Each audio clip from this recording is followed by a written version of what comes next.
One of the pillars of girlhood is TMI, and the other night my friend and I were watching Sex and the City and we came across Samantha recollecting one of her many sexual experiences, and it got us thinking, should we hold our sexual experiences to the standard?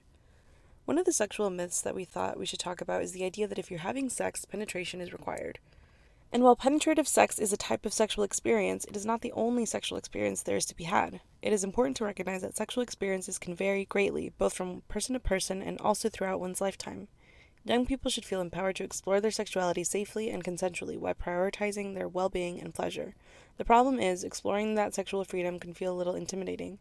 But then we thought, just how in a romantic relationship communication is key, so is communication in a sexual one.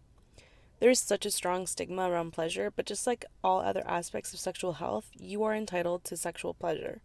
Talking about sex and what pleasure looks like, though, can be difficult and embarrassing, even if it isn't. A few ways you can talk to your sexual partner is by asking them what feels good or what type of sexual activities they're interested in. Then you can talk about what feels good to you. It's also a good opportunity to let them know what your boundaries are and what types of sex you're not interested in.